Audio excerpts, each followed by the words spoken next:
What's going on, guys? Welcome back to the Beyond the Backboard podcast. Welcome back to this episode of 2 Minute Drill. My name is Omar. Next to me is Max, and below me is Earl. This is a weird structure. I don't like this, and I don't like how I can't make the structure great again. So Earl is next to me, and Max is under. Max usually hold it down there, but So today we're going to be talking about the topic, the what if topic. If you guys are familiar with Marvel's What If, I personally love that show. But what if Carmelo Anthony was drafted number 2 to the Detroit Pistons instead of being drafted by Denver? I want to compare. I want to hear everybody's arguments first, and I'll put mine for it. So go ahead, spill your guts. I'll start us off here. I think. Obviously, I'm biased. I'm a huge Carmelo Anthony fan. He's my favorite player of all time, so there is an insane amount of bias here. But, I mean, I definitely do think that if Melo goes there, they certainly don't not win a championship. I think Melo only makes that team better. So they won that championship in, 03 or 04? So basically right after that draft happened, the 2003 draft happened. So I think they at least get that one. Melo is only going to fit on that team. I don't know how much time it would have taken for him to kind of work his way into that starting lineup and kind of become like an all-star player, considering they had Rasheed Wallace, they had Tayshaun Prince, who was very good at the time. People forget how nasty Tayshaun Prince was. They had Rip Hamilton, so their kind of like wing forward position was already pretty stacked during that championship. And those guys were able to those guys in the mid-2000s were good. So I think eventually Melo would have worked his way in, but do I see him as a starter on that championship team? Probably not. He's probably their super sub six man, young player, come off the bench, provide a spark. I think that's probably the role he would have played. Going forward, I think there's a possibility that they do wind up taking a second championship if they're able to take that core together, keep that core together. Obviously, Melo in the real world timeline wound up playing with Chauncey Billups on the Nuggets in 2009 or 2010. So He would have just been united with Chauncey earlier. I think they made a good duo when Chauncey was kind of in his later years. I think getting a more prime Chauncey Billups, even with a younger Melo, I think would have worked out well. So I think probably by 2005 or 6, Melo's definitely in that starting lineup and becoming an emerging star. I do think, like I said, it takes him probably longer to get to that 20, 25 point a game score than versus when he was in Denver. He just got the keys to the offense immediately. But I think there is a chance they take one of those championships that the Tim Duncan Spurs won or the Kobe Lakers won eventually in 2007. I think anything past probably 2008, 2009 was those guys would have been old, assuming they keep that core together. But I think there is a good chance that Melo does wind up he's definitely at least a one-time champion in this world, and probably a two-time champion. From where his career goes from there, I don't know, but just other ripple effects of this is, maybe the Kobe Lakers only win 4. Kobe only gets 4 rings, maybe even 3. Maybe the Duncan Spurs lose a ring. Those are two almost, I'll call them dynasties. I mean, Duncan had 5, Kobe had 5. So, I think one, if not both of those guys lose a ring out in all this. Obviously, does Melo still wind up in New York and, later on in his career? Who knows? He may have just been gone to Detroit and fit there. And he could have been a Piston for life. Melo's a very loyal guy. So if the Pistons were winning, I think there's a good shot that he winds up staying with them for the long term. It definitely also makes the East more competitive. I think people got to think about that, in those years where LeBron was, kind of carrying the Cavs, or those years where Orlando got to the finals or Boston got to the finals. I think Boston's another team that could have definitely been hurt by Melo to the Pistons, because that would have made Detroit a direct competitor with Boston in the East for years to come, I think. So I think it would have made the East overall way more competitive. Perhaps Melo doesn't accomplish the same career numbers. Maybe he's not top 10 in scoring. Maybe he's just top 20 all time in scoring. And, maybe he misses out on a few all-star appearances. But I think it could have helped his legacy a ton, because I think the way NBA fans see it, and their just weird way of thinking, it's better to go out a 2-time champion with pretty darn good stats versus a 0-time champion with Hall of Fame number stats. So I don't know which one would be better, but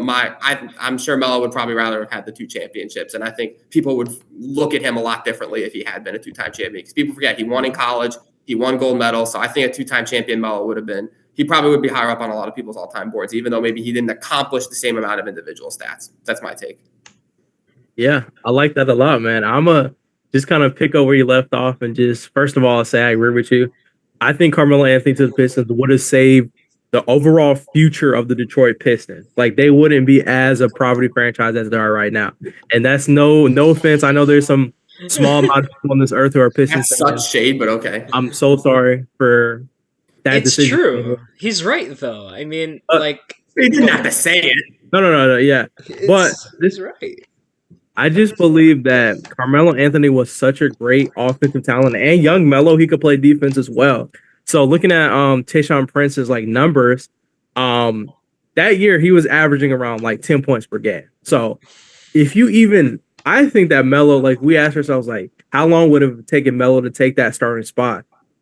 I think he probably could have snatched it up. Not easily. He would have definitely gave him a run for his money because once again, it's all about system. Like, do you fit that system? Yeah, But I if gotta not, agree with you on that one. he's a six man on that team, and a six man coming off the bench his rookie year, he was putting up 20 points a game. Right off rip, right off the package, Melo was putting up Okay. 20 a game. Yeah. 20 a game rookie Melo. And then I was like comparing his numbers to Melo, and it just almost feels like he kind of peaked early.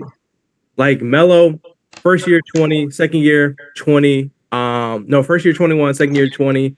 Then he jumps up 26, 28, 25.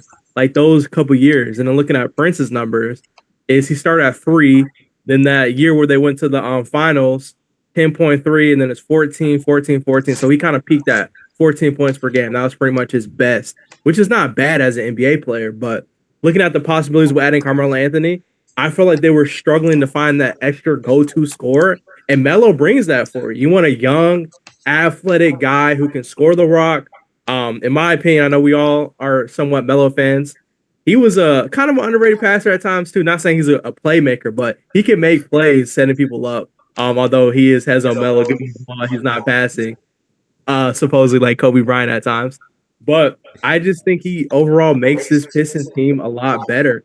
And not just short term. I agree with Max. I think we're talking about at least I for sure think they win that championship that first year. He'll be a rookie. He'll take that Magic Johnson path of winning first year being in the league. And I think they had a good chance to compete in the East in general throughout that time as well and kind of start I don't want to use the word dynasty, but I mean, with that team, we're talking about prime Chauncey, Rasheed Wallace, like all those guys, like in their prime. That was a great defensive team, and you add Carmelo Anthony, who is, first and foremost like an offensive talent, like juggernaut, to that team, and let him grow with vets like that in the locker room to kind of help him along his journey. I don't see what limitations that Pistons team could have had in the future, really at all. Like I really, we talked about. Shout out to my guy Matt. We had a conversation about this like probably like 2.5 years ago or something like that on PSF early days, and we just broke this whole thing down for like an hour. And it's crazy to think about what that team was struggling with. A lot of it was just like 3-point shooting. I know some guys obviously they can shoot the ball, but Carmelo Anthony, he wasn't the best his rookie year, but at the same time, I mean, if you leave young Melo open, it's only a matter of time before he finds his flow respectfully. Yeah, I mean, no disagreements there, but I think I gotta argue with you guys a little bit about that timeline, how Melo's life goes kind of after that. I agree he at least wins 2 championships. I think we're talking about at least a three-peat or more, arguably, for all of the reasons that Earl said. Defensive minded team meets a young Carmelo Anthony that could probably put up 25 in that starting lineup. Yep. It adds more of an offensive creativity and more of an offensive, like, how can I say this? Not juggernaut. Would that? I don't think it's like juggernaut level, but I do think it's comparable to the sense of he could have been rookie of the year that year. People forget how close that race was between him and LeBron. He should have No, been. people forget it, but he was that close. I think if he won a championship over LeBron, we would have been talking about him being rookie of the year, being Mhm. able to average 20 plus points in that Pistons squad. And then again, like you said, I personally think he would have three-peated with that squad.